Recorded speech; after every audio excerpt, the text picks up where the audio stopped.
and welcome to another Beyond the Walls public lecture series. These events are organized by the Faculty of Social Science and Humanities at Ontario Tech University in collaboration with Oshawa Public Libraries.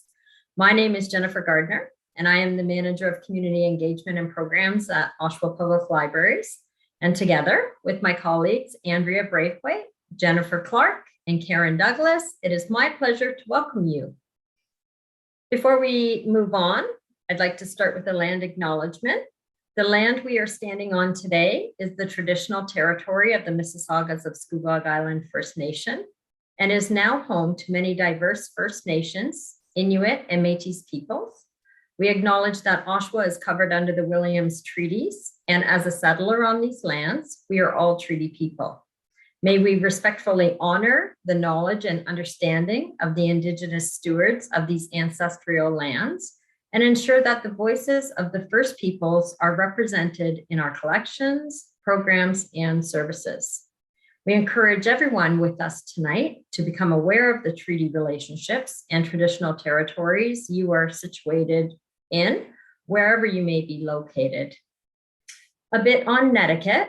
Please keep your mics muted during the presentation. And if you have any questions, you can either put them in the chat or type the letter Q in the chat, and we'll open up your mic during the discussion period.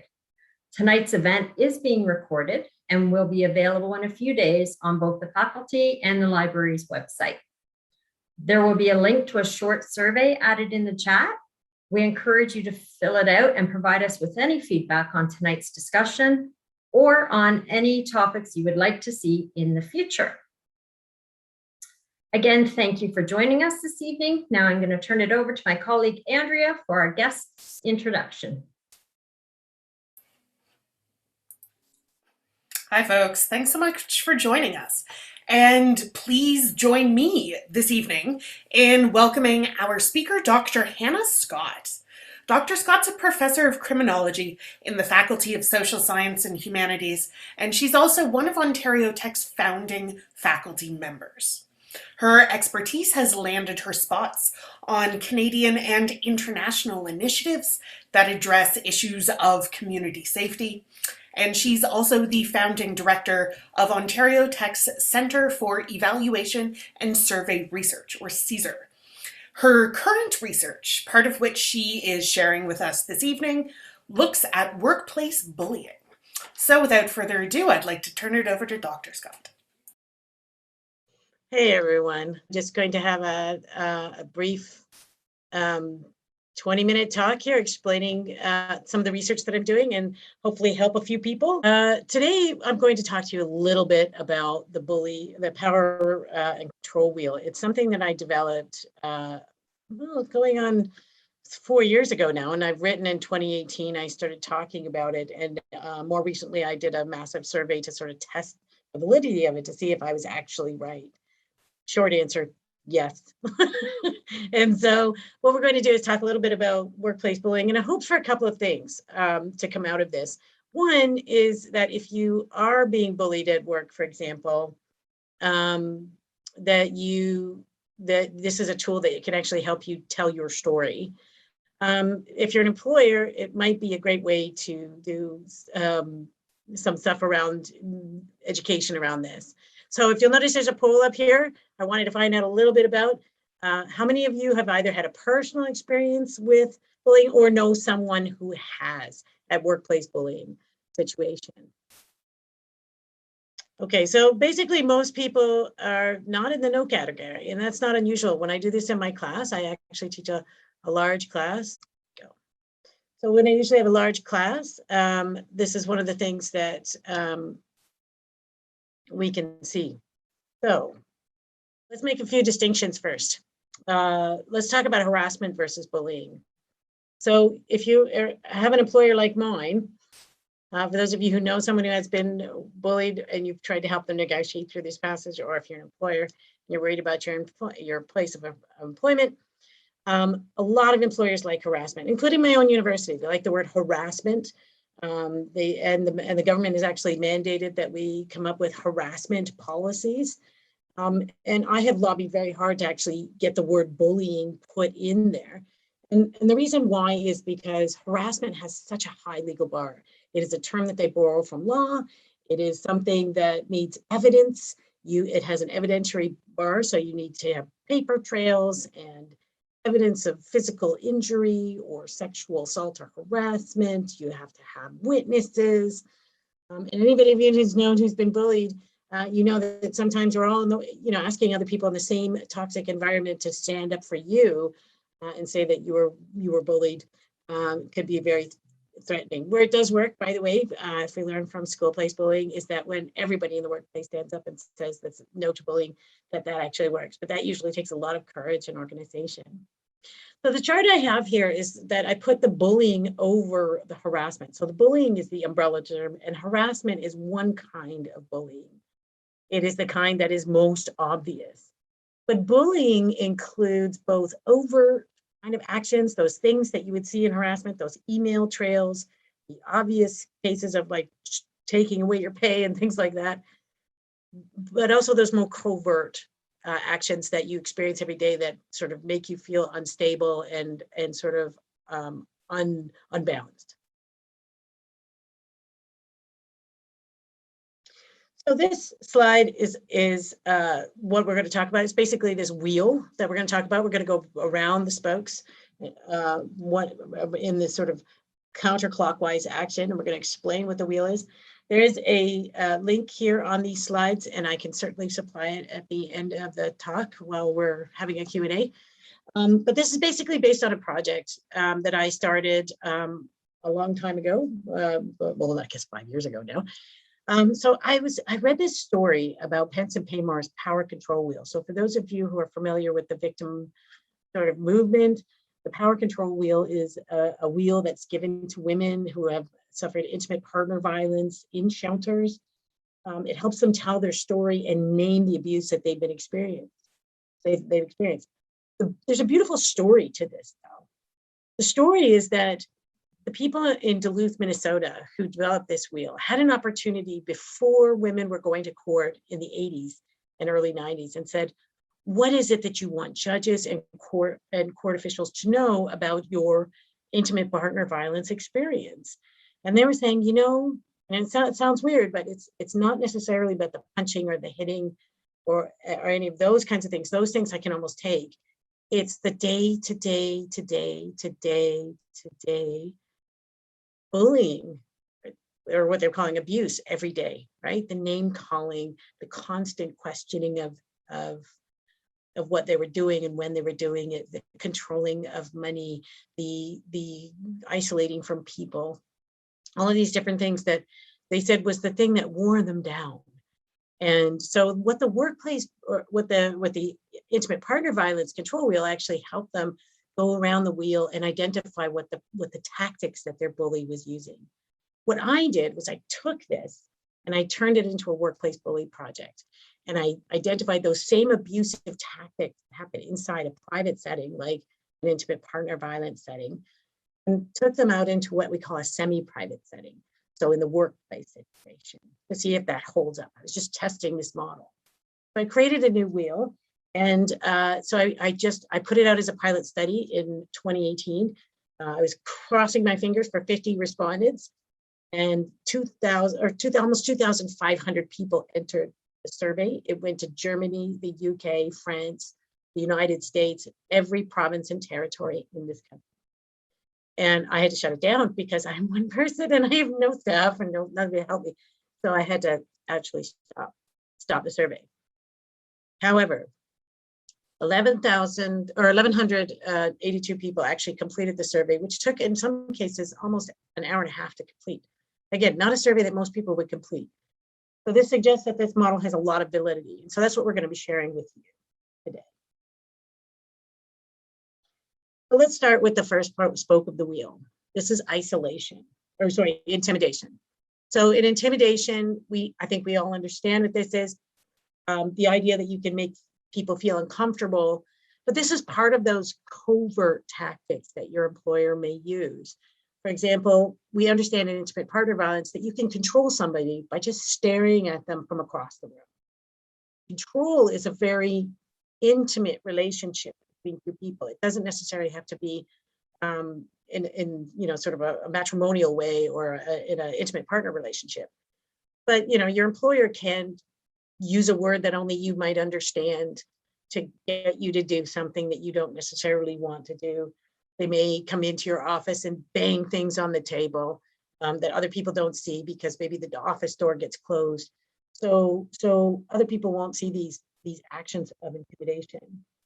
So the idea of looks is sort of, when you're thinking about documenting your own bullying experience or your bullying experience of your coworkers, this is almost impossible. The next is using emotional abuse. And I think we all most of this understand this when your employer calls you names, when they're putting you down, putting down your work efforts, making you think you're crazy. Excuse me. So the idea here is, to keeping you off balance is something that an abusive employer likes to do. Most people, one of the things that they complain about while they're being bullied is that they feel like the environment is very unpredictable. They don't understand what's going on. So the idea of crazy making becomes really sort of salient to them. People suffer from a lot of anxiety, for example, when they're bullied. They throw up. Going to work becomes a really hard thing to do. And they're not, when they say, well, what is your boss doing? The idea is, I know that when I go in every day, I can't stand being there.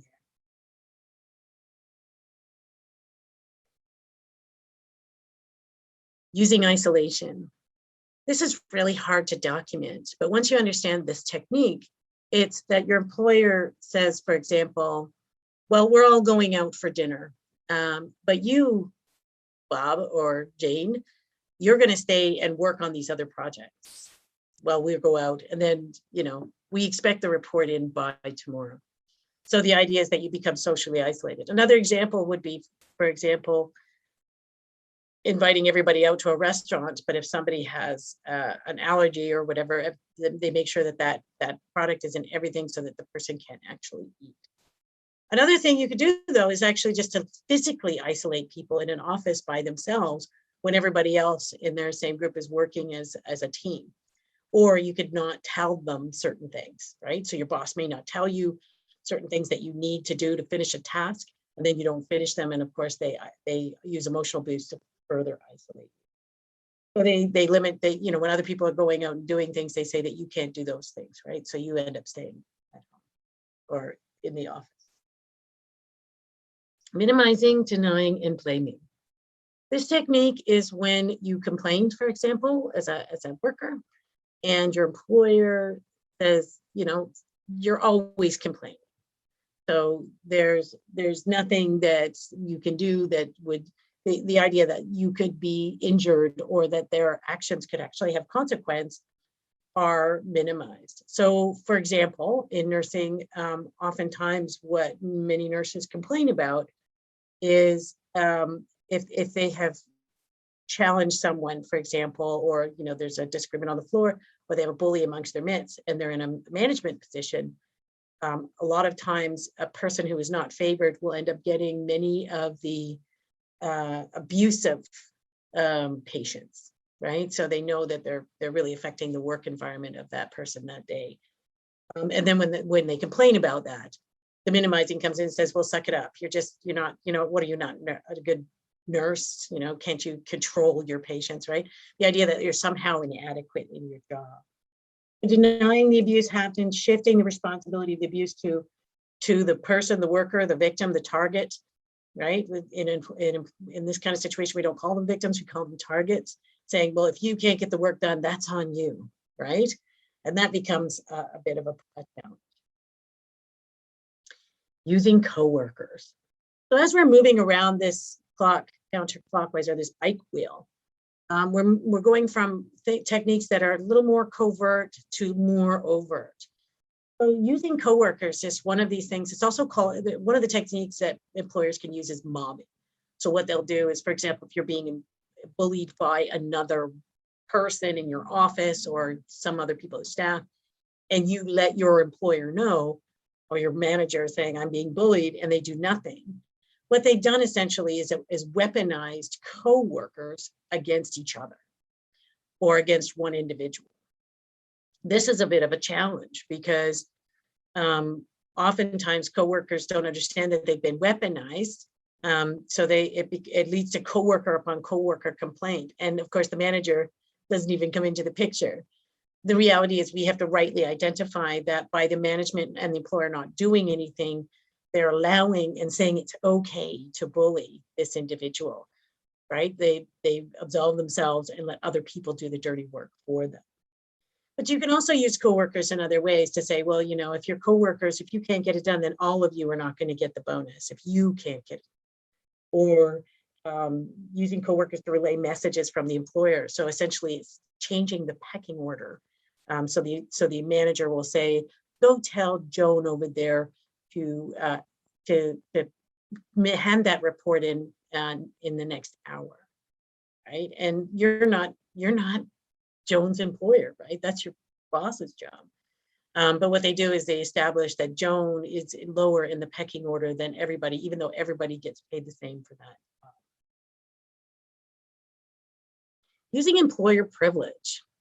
This is where your employer can change your conditions of work quite readily. And again, the object of this, and we'll understand under power control, is to keep the worker off balance, constantly wondering what's going to happen. So using employer privileges is treating workers like servants, right? So we see people who are paid to do one job and the boss says, go pick up my dry cleaning or go get me a cup of tea. And if that's not in your job description, say you're a welder, that sort of sends a different kind of message, right? Making decisions without actually talking to employers about their own working conditions. Now, you know, employers make those kind of decisions all the time, but when they adversely affect individuals especially, that can become a problem. And for example, making jobs impossible to do. So you give someone a good tactic for an employer to use is to give you an assignment that would normally take 3 days to complete and then ask it for first thing in the morning the next day. And so of course that means you're working overtime, you're getting it done. And then of course they minimize and deny your efforts by saying, well, I'm glad you ever did that. Now do something else even harder. So these tactics can be used in tandem. They can be used in combination with one another, and they certainly reinforce each other. Remember, this is a wheel and these are spokes. This all holds up the support system of the person who's seeking power and control in the workplace. Economic abuse, really easy to track now, right? Most of the time. So techniques like this are, for example, not paying someone until the work is done to their satisfaction. Or, you know, refusing to pay someone, saying it's not good enough, but not actually giving any feedback as to what would be needed to make necessary changes. The standard threatening to terminate you. If you don't do this, you can get this job, or no one else, you can't work anywhere else. So if you're going to lose your job, right? So you better do what I say, right? This is popular with employers who are like the only game in town for that particular skill set, or sometimes really just the only game in town, right? So that becomes a problem. And then the top of this wheel, coming back up the top, is the more overt kind of action, using coercion and threats. These are the kinds of things. I've done a recent study that showed that men really talk about more of these last two wheels, parts of the wheel, whereas women tend to talk about most of the other spokes of the wheel. And if you're interested in that, please ask. So coercion and threats are these kinds of things where your boss will openly yell at you. There might be witnesses. They may do it in an email. There may be an email trail. If they're yelling, they're raising their voices in in these cases using threats. So these are easier things to document, and they are clearly a threat. Whereas all of this sort of more covert action, these staring, it's really hard to document. But when you use this together, it becomes a pattern of behavior. And certainly if you're trying to document your workplace bullying experience, this wheel becomes very helpful in telling your story because it helps you name what the issue is. So the whole wheel, if you notice, the tire part, the black part, is the encasement. So remember, the spokes of the wheel reach out and they support the wheel, and the wheel is supported by the spokes. There's a combination of relationship here. So if you notice, physical and sexual abuse are on the outside of the wheel. One of the things that we learned in the intimate partner violence and the original power control wheel, when the women who were being interviewed before court, they said, you know, the physical abuse and the sexual abuse actually don't happen that often. What happens is that daily abuse, that daily grind, and we can tell. So it starts with yelling and then screaming and then intimidation and then becoming increasingly frustrated, and you feel like your abuser's about to blow. So physical and sexual abuse is the most risky kind of behavior for an employer to do. So it's very unlikely for that to show up. You're more likely to see all of these other things before you'll actually see physical and sexual abuse. That's not to say that it doesn't happen. Men certainly report a lot more physical, more threatening abuse on the workplace, but in construction jobs and so on, putting people in dangerous positions. We certainly see this in nursing, as I said, and I gave that example. So the physical and sexual abuse don't happen very often, but they serve to reinforce these other things. While your employer is using these other techniques, the threat of physical and sexual violence, or the threat that something can get worse, is reinforced there, right? So you try to accommodate your worker, you try to get out of their way, you try to get on their good side, all kinds of other techniques. And then eventually, like many women who are in the intimate partner violence situation, they start to realize that techniques don't work and they don't matter. And that acceleration means that the employer is actually, the manager is really about power and control. So this model actually speaks to the motivation of the worker or of the employer or of the manager in particular in a workplace bullying situation. They seek to have power and control over individuals. And so what they're trying to do here is to make your living conditions a form of hell, if you want to think about it that way. Certainly uncomfortable. They like to see that people are uncomfortable in their presence. And they seek to make sure that every action that you have is controlled by them. And certainly when you talk to people who have been workplace bullied, they say, that they don't understand what their worker is going to do. So a good example for that I could give you is a quick story. One worker said that their boss would, they would say good morning to their boss every morning, and their boss would say nothing to them.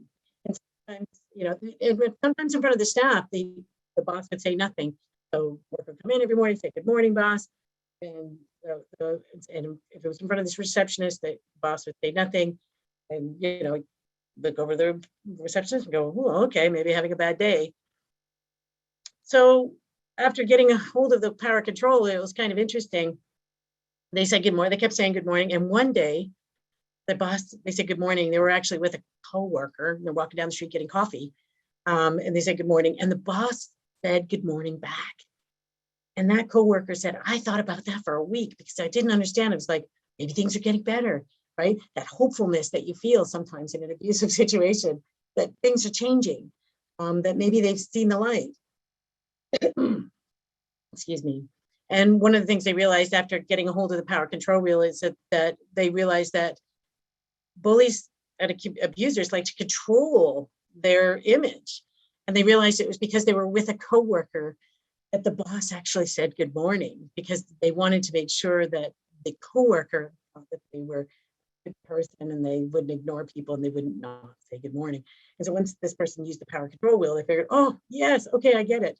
But one of the things that the power control wheel has the potential to do is actually reduce that feeling of insanity that people often feel. Sorry, I'm just trying to find my cursor, but I'm all backward on my screen here. So very quickly, and so I'll close sort of here, is that there's a lot of implications of this. And I have 600 pages of stories of abuse in work that sort of corroborate and basically say that this is a really good, this is a good model. Not only that, I'm still getting emails from people after doing the study 2 years later saying, thank you for making this thing. And so, obviously it's clearly having an effect, and it's really helping people identify and name their experiences. So let's talk about some predictions here from the intimate partner violence and the original power control wheel. We can learn. We don't have to reinvent the wheel again. We know a lot about this, a power and control person. One, we tend to accelerate. So as you go through, and if you notice that your patterns are not if they're not decelerating, like your management, what you're trying to do is to try to mitigate, hide, accommodate, whatever techniques you're using with your boss, power control seekers and abusers tend to accelerate. So it doesn't matter how you accommodate, it becomes proof of their control, and they'll continue to use abusive techniques and up their game.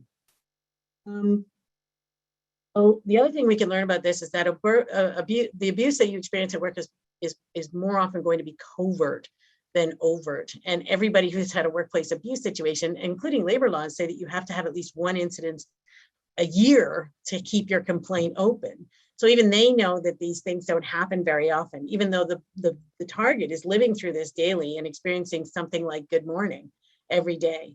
One of the techniques that once they got the wheel, they made sure that they said good morning to their boss every day. And every day that boss did not say good morning, they documented it. So what this wheel does is it actually shortens your time of exposure as a victim to abusive techniques, because you can name them and label them. And if you have a grievance process at work, you can use that, or you can leave those work environment if you're able to, and so on. So it gives the target a lot more options. The victims can use this tool when they're telling the whole story, right? And that's really what becomes important. It's not the physical acts of abuse. You don't no longer need the witnesses. What you do see is a pattern of abuse. If you say good morning every morning and then 6 weeks go down and you've never gotten a response, that's a pattern of abuse, and that's intimidation, right? You can name it and you can put it into your agreement. Making these kinds of allegations, you have to also sort of, if you're going to rip down the house, you have to sort of build a foundation. And one of the things that's interesting of this is that the power control wheel says that you have to treat the worker or treat the abuser. And so in the case of intimate partner violence, they actually have basically an abuse. You go to counseling, right? For those of you familiar with domestic violence incidents and what they do, sometimes people are mandated to counseling. We can't do that necessarily in the workplace, because bullying is actually a leadership style. They call it different things and they give it different names, but it's a very aggressive leadership style that is actually promoted and coveted by some businesses. So this is not necessarily something that are shunned upon. It's a good short-term strategy to get fast results. It's a terrible long-term strategy because it ends up eating away at all kinds of other costs in the form of sick days and all of those other things. So the question is, what do you do with these abusers in the workplace? If you're the one who's staying and you don't want to punish the victim and tell the victim they have to go out of these situations, you actually have to deal with the abuser, which we're not quite there yet. You can't send them to bully school. Nobody's going to send them to that, right? If you see the slide there. But one of the things they do is send them to leadership training, because that looks better on a you get a certificate, but it's almost on a reward in many ways for getting a certificate in leadership training. Actually is something you can wave to your next employer and say, well, look, they cared enough about me to give me training. It's not necessarily the bully training. So we're going to have to come up with names for not bullying leadership training, and maybe try to convince people to work in other ways. Because of course we do that with intimate partner violence. We show them that certain techniques are abusive, and then they try to implement change inside the individual about trying to meet whatever goals that they're trying to meet in egalitarian, respectful, partnership kind of ways, using equity and ideas of equity and equality.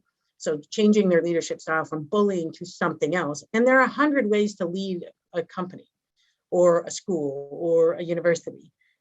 So trying to move society away from those bully tactics and make them unfavorable, and moving them into something that's a lot more respectful is a bit of a long-term goal, but it sort of suggests what this, what the original model suggested. And so we're going to be exploring that as we go through these 600 pages of interviews. So thank you for being very interested in this project. I'm very passionate about it, obviously you can tell. And so if this is your time now, you're sharing this time with me, and I'm very excited that you wanted to spend time with this project. So now I'm just going to turn it over to you, and thank you for your time.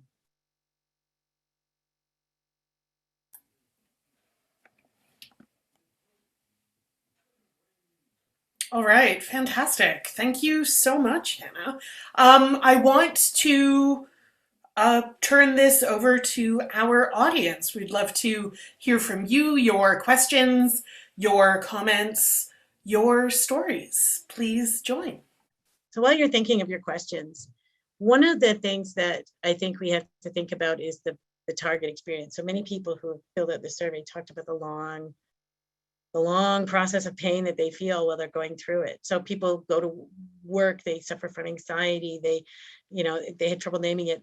I know that for many people who do this, they always ask sort of like, is it me? Is it me? And the interesting thing is there's a lot of parallels between the victims or the targets at work in these workplace situations and those intimate partner situations. And we have answers for that in one realm. So we're hoping to pass it on to the other. So I look forward to your questions if you have any. I'll get started because I always have a million questions. You mentioned nursing as one example, but have you found so far patterns in the kinds of workplaces that are more likely to have people discussing their experiences of workplace bullying? Well, looking at the data, where there's hierarchy, like built-in hierarchy, so we see it in a lot in like security, law firms, right? And in nursing and medicine, we see a lot of that as well. There might be something special in nursing and medicine that is different than these other sort of more hierarchical places, in that you think about going to the hospital, right? The standard in hospitals is perfection, right? And most of us can go to work and be a little less perfect, but in hospitals, you're expected to be perfect. You're expected to always have the right dose, because if you make mistakes, people die. And so one of the things you see in hospitals that people sort of, I noticed before I even did this study, is that there's not a lot of thank yous in hospitals for doing work. So if the standard is perfection, then there's no, if you do a good job, nobody says anything. That is the standard. There's only marking of the negative things that you do, only the mistakes. And so nursing and medicine might be slightly different.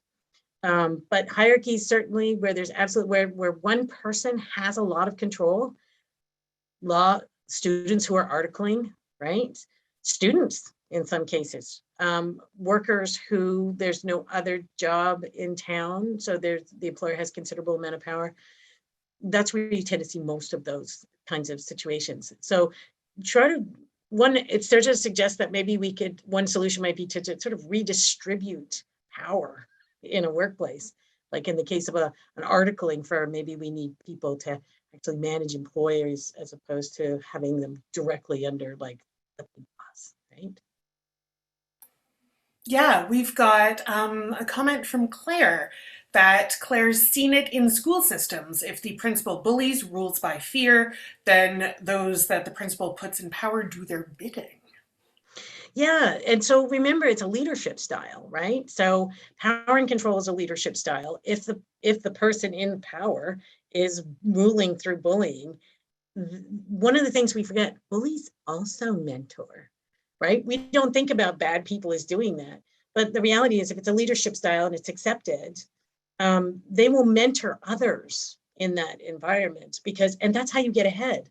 So people thinking who are ambitious are thinking, well, I need to get ahead here. I would really like to be principal one day, even if it's, the reason is to change the current way to run the school. But they will use the same tactics or use tactics that they get kudos from their bully boss. And so often what happens is if the bully is allowed to stay, and we see this in nursing because it's been there for decades, if the bully is allowed to stay, they've mentored. And so the only people who have those administrative experiences are the ones who were mentored by the person who was the most toxic. And they also have bad leadership practices, right? Or there might not be, but chances are if they had to succeed, they really had to hone those other kinds of skills. And those skills are actually desired by the upper management. As a fantastic follow-up to this, in the chat from Vanessa. Thank you for your presentation. It was very clear and affirming. Can you share on how former targets can avoid these toxic employers when seeking future employment? Any signs that one can take note of in the hiring process? Oh, wow. That's really hard. It's sort of like trying to, so if you take it to the intimate partner situation, right? It'd be like, can I tell an abuser on a first date, right? And it'd be great if the abuser just sort of started off and said, I really like punching people, and we're going to do that in our relationship. Are we good? And you'd be like, no, that's a deal breaker. I'm good. I'm out of here, and I'm okay with that. Often what employers do, and bully employers do, is they groom people, right? They test you out to see what you're willing to take. Then if there's no response, or if it seems to have the effect that they want, they'll continue to do that. So one of the things you'll notice is that people often don't start getting bullied on day one. However, if you get employed at a job and you see bullying in day one, that's kind of suggesting that there's an acceptance in that, and you might want to try to find a better job right away. Keep working at that job until you get the better job, of course. But it's a really difficult situation. It's a first date kind of situation. But if you see any of these tactics being used and you see it, then I would say, yeah, that's your sign. Go find another job quickly before you become in their sights. It's the best I've got. Sorry. All right. Also from the chat, Janelle points out that power and control is an interactional style as well as a leadership style. And I was wondering if you could expand on what we can take from that as well. It is an interactional style in the sense that power and control employers or managers or bullies, they are they're looking for the right reaction on behalf of the target. So one of the things we know is that often bullies will seek out specific targets. And it's not necessarily like in the schoolyard. We can also learn from the schoolyard. One of the things we know about the little kids who are bullied inside schools is it's not necessarily the smallest one or the smartest one. In a lot of cases, it's the most popular one in a lot of cases. So anybody who really sort of stands out can often be a target for individuals. It kind of speaks to who might be bullied at work, right? It's not necessarily the low performing one. It might be the person who's actually high performing and a little threatening. And they can see if they can't control that person, maybe they control the people around them. So it does speak to the social dynamic that the power and control person, bully is looking to see how they're getting that appropriate response. And so, yes, it is very interactional in its nature. You're absolutely right. And using the wheel, if you suspect something's going on, is actually going to help you figure out whether or not it's going on. Because other than that, you just feel like, wow, this is a crappy place to work. And everybody sort of yells at each other. Or, that boss is really bad, but maybe we'll have a better boss in 5 years, right? From BN, hello, thank you for this event. It was really helpful. Is pointing out employees' mistakes / humiliating them in emails while adding the whole team a type of bullying? So would that fit within the spokes on your wheel? Yeah, so thinking that's a good application. So looking at the wheel, using coworkers, right? We can certainly pull that one out. So one of the things that many people complain about in work is, so you start off having a conversation with one person or your boss, and then they start doing the ever escalating CCing, right? So they start escalating the number of people who are on the call or on the email, and they're using the other employees to isolate you and to make an example of you. So that's certainly in many cases that can be the case. So it is an interactional experience. So that humiliation, remember, email is also two-dimensional, a form of communication. And so, yes, it's in writing. If it's clearly name calling and putting other people on the spot, that, on that, with the ever growing CC, yes, I would say that it's a case of bullying, but you also have to, with email, worry that it is a two-dimensional experience. So if there's any room for wiggling, you have to sort of be prepared to make that argument that maybe your employer would say, well, maybe this isn't, I didn't mean to humiliate you. Email's a poor form of communication. So you have to, again, show, that's one example, but you might want to show some other things if you think you're being bullied, to show that longer pattern of behavior. From Lynn. Is the only way to get away from a bully boss to leave the company? I've been with the company for about 4 years. Each month I end up working an extra 40 hours. I work in a marketing department. My boss often takes credit for my work. It's been hard. So first, let me say I'm sorry you're having that experience. That sounds awful. I just was working on a project called "Why Don't You Leave?" Right, and so that's in IPV, intimate partner violence. We know that when women were saying, "I'm being abused and I can't get," they'd say, "Well, why don't you just leave that person?" And you'd say, "Well, it's not that easy. You know, we have kids, or there's financial considerations, or you know, if you've been being name called for 10 years, you don't feel like you have the power if you've been told you're never good enough."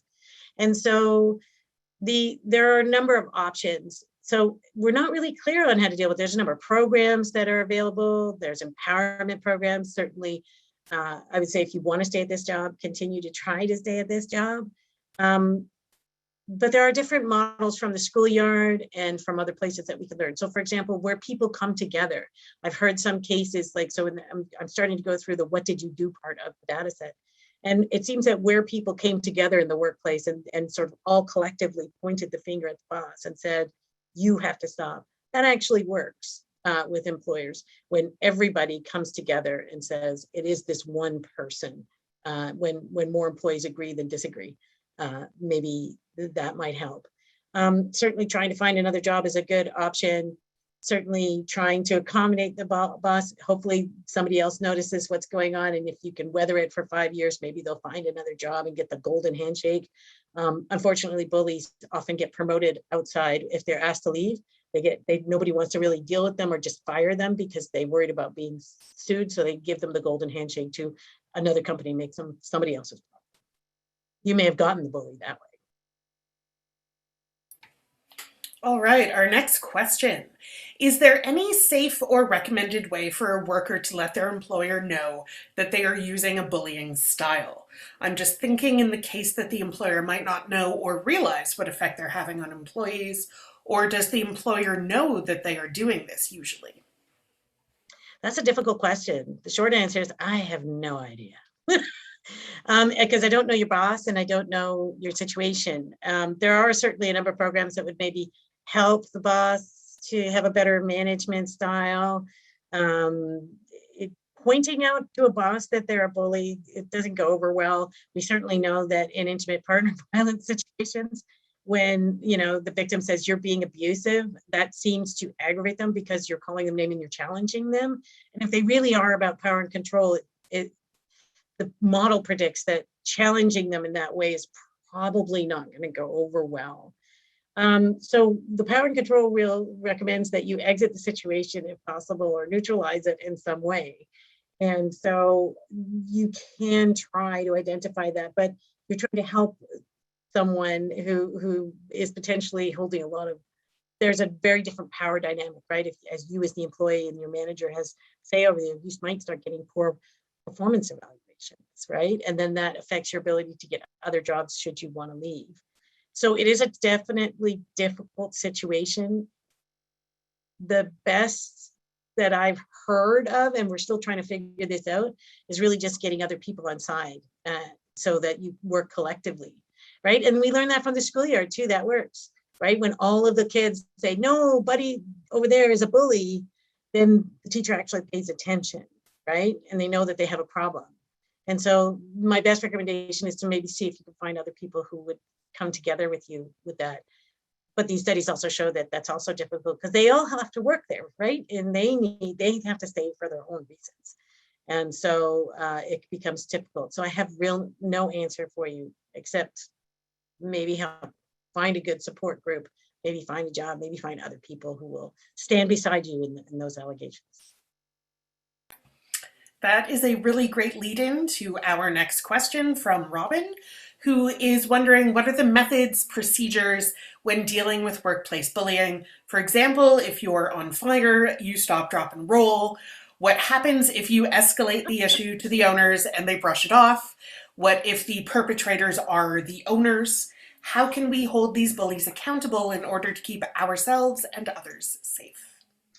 That's a big problem.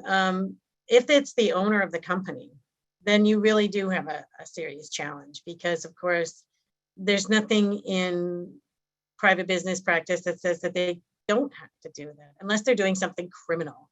So the good news is the harassment legislation, the policies that the companies who have more than 25 people have made, do at least outline some aspects of violence in the workplace. They do have some accountability. They at least use the word harassment, which is again that sort of the left side of the wheel, which is that more overt stuff where you can show your pay stubs, you can show your varying pay, you can hopefully find witnesses, have that email trail. But we can't really hold them accountable at this point. We're kind of in the 70s where we were with the workplace bully wheel when it was created, or with the intimate partner violence wheel when it was created, and the power control wheel. We didn't trust victims. We didn't believe victims at the time. We didn't know what programs to give for the offenders. Certainly, for a couple of decades, we were seeing very minor sentences. I remember a famous case in 1991. It was presided over by in Newfoundland by he eventually became Prime Minister, Danny Williams. But in 1991, a woman was beaten within an inch of her life, and the perpetrator was taken to jail. He was actually charged, but he was given a fine by the judge of $200. And he turned around to his wife and said, "At $200 a rib, I could afford to break a few more." So that really sort of spoke to our views about violence against women. And we're kind of there with violence against workers or these kinds of abusive actions. We're not sure that there's a problem. We don't know how to deal with it. We don't have any programs for it. We all are starting to understand. We're in the awareness phase, right? We're starting to understand that there's a problem, but we need to actually start taking it a little more seriously. They're certainly doing a lot better of that in Europe, and especially Northern Europe. They are great. Switzerland, Sweden, Norway, they have all kinds of programs for this. Maybe we could look there and try to start figuring out how to do that in North America. Sorry, long answer. Those Europeans get everything right. We have a question from Jennifer Gardner. So after you, Jen. Yeah, thanks, Andrea. Hi, Hannah. Thanks so much for your presentation. I have a question. It's kind of following up on BN's comment just about, CCing people on emails. And of course, email is a very covert method of, it can be, of workplace bullying. So exclusion, like I'm thinking often there are so many examples where people are excluded from email. And do you consider that a form of workplace bullying? And it kind of relates to, we're all doing so much work on inclusion, right? DEI, and what is the intersectionality of, inclusionary principles as it relates to exclusion for email, and purposefully leaving people off of CCs and such to keep them out of the loop. Just wondering if you can comment on that. So yeah, that is a technique of isolation. So a word of caution on the wheel. The nice thing about the wheel is it actually brings a whole series of behaviors into focus so that you can show a pattern of behavior. So leaving somebody out on an email, if that's the only thing that's done, may not have a lot of sway. The beauty of the wheel, though, is if you do suspect you're being bullied, there might be a whole bunch of other things that you can at least point to that show a pattern of behavior, like consecutively being left off of emails that should have had you on them because you do thing X, and there's 3 people in the office that do thing X, and they see the other 2 got the email and you didn't about the meeting, right? And then suddenly you don't show up at the meeting, and then they say you have poor performance. I sent the email to you, right?